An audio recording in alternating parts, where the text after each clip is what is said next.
esteja convosco. Ele está no meio de nós. Proclamação do Santo Evangelho de Jesus Cristo, segundo Marcos. Glória a vós, Senhor. Naquele tempo, chegaram a mãe de Jesus e seus irmãos. Eles ficaram do lado de fora e mandaram chamá-lo. Havia uma multidão sentada ao redor dele. Então lhe disseram: tua mãe e teus irmãos estão lá fora à tua procura. Ele respondeu: quem é minha mãe? E quem são meus irmãos? E olhando para os que estavam sentados ao seu redor, disse-me: aqui estão minha mãe e meus irmãos. Quem faz a vontade de Deus, esse é meu irmão, minha irmã e minha mãe. Palavra da salvação. Glória a vós, Senhor. Amém, Jesus. Creio. Louvado seja o nome de nosso Senhor Jesus Cristo. Para sempre seja louvado. Rogai por nós, Santa Mãe de Deus, para que sejamos dignos das promessas de Cristo. Amém. Podemos assentar um pouquinho, irmãos e irmãs? Olha, nesse domingo, que foi o primeiro dia da semana, aqui na Santíssima, quem estava aqui vai lembrar quando eu estava meditando com vocês a palavra da salvação, a palavra de Deus. Eu dizia que qual foi o motivo maior e o que Deus quer fazer com você e comigo. Aí eu falei em poucas palavras, quer dizer, bastante palavras, né? Mas eu disse que, na verdade, o Senhor não veio para acabar com as aflições, em primeiro lugar, com acabar com os problemas que existem no nosso meio. Em tese, no primeiro motivo, não foi para isso que ele veio. E isso daí faz com que muitas pessoas se percam na fé, porque acham que Jesus veio, sim, para que não haja mais nenhum tipo de doença, para que não haja mais nenhum tipo de crime no meio de nós, nem corrupção, nem mentiras, nem perseguições. Não, a vinda, o motivo. A gente não pode perder isso, irmãos. Isso não sou eu que estou dizendo, eu apenas estou transmitindo aquilo que a palavra, que o próprio Deus nos fala. O motivo dele, a palavra salvação, ele veio nos salvar do quê? Ele veio me salvar do meu pecado. Ou melhor, vamos falar no plural, dos meus pecados. Dos meus pecados. Esse é o motivo principal. Grava bem isso. Qual o motivo principal que Jesus veio? Ele veio para me salvar dos meus pecados. Bom, consequentemente, eu permitindo isso, aí um processo, um caminho. Aí, o meio onde eu estou é transformado. Por que é transformado? Porque eu estou. Olha a diferença do que a gente ouve por aí.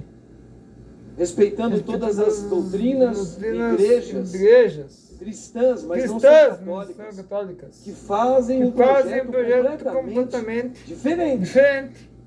diferente. E vai ludibriando o povo, e o povo vai acreditando que Deus veio nos salvar para nos dar uma prosperidade no sentido de pede, Deus vai lhe dar. Calma. Essa palavra ela tem que ter um discernimento. Essa sim. E o Senhor vai lhe dar o Espírito Santo. Isso Ele quer dar. Isso ele não Ele cobra não cobra nada. Isso ele pede. Ele pede. Ele fala, peça. Peça.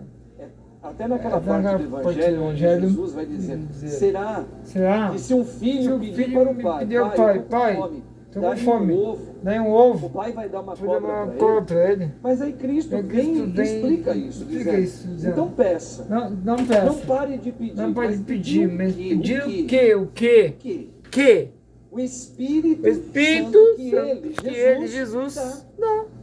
Porque o Espírito Santo é que retira os pecados de mim. E o que são os meus pecados? É o meu jeito de ser. Os meus vícios, os meus apegos. A maneira como eu raciocino as coisas do meu jeito. Isso são os meus pecados. Lembra? Lá, no primeiro livro de Gênesis explica o que é o pecado. Que é o pecado. E nós herdamos. Todos os seres humanos herdaram esse efeito dentro de si. Por quê? Uma ilusão. Qual é a ilusão? Eu sei o que é melhor para mim. A ponto de chegar a dizer que a vida é minha. Não, a vida não é sua. A vida não é minha. A vida que está em nós não é nossa. É de Cristo. Está lá em Gênesis. Entende? Só que nós nascemos assim e nós, ao passar o tempo, a gente começa a sentir em nós esse desejo que as coisas sejam segundo, olha o pecado, segundo o que eu entendo que vai ser bom. O Jesus veio nos salvar disso, no primeiro lugar. Por isso que foi motivo de escândalo para tantos judeus da época dele, que viram ele chegar e que deram glórias a Deus, porque o Messias chegou, era tão esperado, não era? Só que as coisas do mundo continuaram. Continuou tendo o Império Romano durante um tempo, continuou tendo guerras, continuaram tendo doenças, até hoje tem, acidentes, catástrofes, tudo continua. Sim. Mas o Senhor, na verdade, Ele quando vem, olha essa leitura em Hebreus que a gente acabou de ouvir. Essa leitura está dizendo o quê? Quando Maria, nossa mãe, não está dizendo ali. Mas foi exatamente no momento que o arcanjo Gabriel visita Nossa Senhora, a plenitude dos tempos.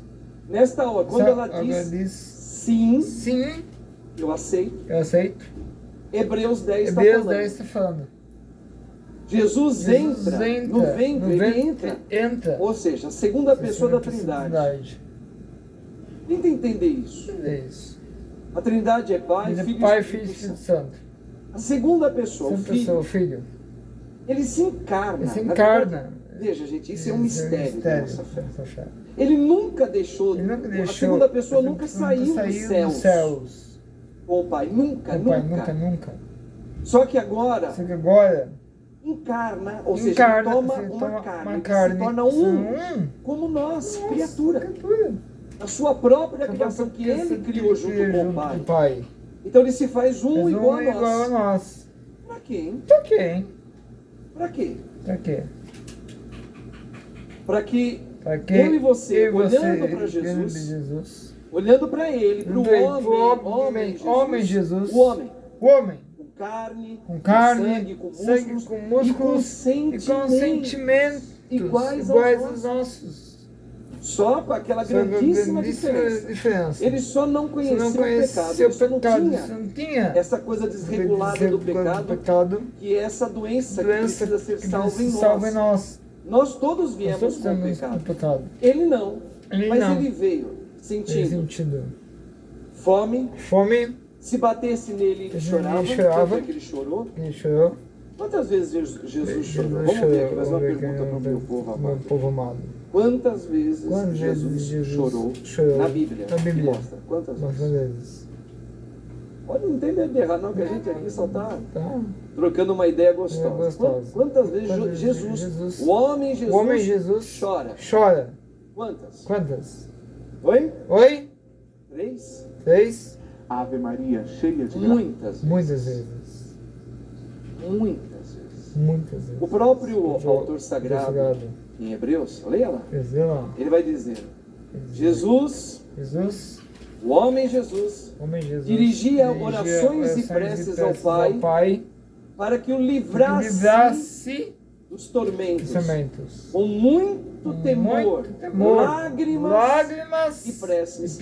Ele suplicava ao Pai que o pudesse livrá-lo do medo que ele sentia. Então Jesus não chorou só quando ele olhou para Jerusalém, ele chorou. Ele não chorou só quando viu Lázaro, seu amigo, morrer. Não, ele chorou ali também. Mas em Hebreus, o autor sagrado está dizendo que ele chorou muitas vezes diante do Pai. Por quê? Porque ele se fez homem. Ele sentia medo. Ele sentia solidão. Ele sentia tristeza. Você fala, mas, ô padre, Jesus sentia tristeza? Sentia. Jesus se decepcionava? Não só se decepcionava, como se decepcionou. Ele fez um plano para salvar os judeus. Ele usou um método. Esse método, no primeiro momento, não funcionou. Já contei isso para vocês aqui. Ele teve que mudar. Ele percebeu que lembra quando João pregava a palavra de Deus? João Batista. Primeiro João Batista pregava e batizava com água. Quando João morreu, Jesus vai para Cafarnaum, vai morar lá, e ele começa a anunciar com a palavra dele o reino de Deus. O reino de Deus já está próximo de vós. Ele começa a anunciar. E as pessoas começam a vir até ele. Só que ele percebe que as pessoas estavam vindo até ele, não porque o via como Senhor. Aquele. Não. Ele fazia milagres. E Jesus percebeu que o coração do povo, o pecado deles, aquela coisa do apego, de pensar só em si. E eu como filho. Ó Jesus, eu estou trazendo uma doença aqui, cura esse meu irmão. Cura esse. E Jesus percebeu, mas eles só me procuram para aquilo que é superficial. Eu vou repetir. Você pode aqui raciocinar com o padre assim. Ô padre, uma doença física é algo superficial. Um falecimento de alguém que a gente ama é algo superficial, a ponto de Jesus ter que mudar o plano dele, porque ele entendeu que o povo procurava por causa disso. Poxa, mas o povo estava abatido. O povo que precisava ser curado das suas lepras, dos demônios que pegavam muita gente. Não é? As pessoas estavam todas muito malzinhas de saúde. E Jesus começou a perceber que aquela multidão o seguia, porque via nele um rei. Que aquilo que a gente pede diante do mal que chegou na nossa casa, a gente ia até ele e mudar. Ele falou, pois é, não foi para isso que eu vim. Aí ele teve que mudar. Então Jesus se frustrou. Por isso ele chorou. Você lê, vou repetir, depois leia lá a carta aos Hebreus. Tá? Capítulo 9, a partir do capítulo 9. Vai lendo. Aliás, do capítulo 5 em diante. Você vai ver. Por que Jesus chorou tanto? Por causa disso. Por que ele rezava tanto? Ele subia para rezar com o Pai. Por que ele ficava horas com o Pai? Porque ele estava aprendendo, olha o termo, aprendendo a obedecer.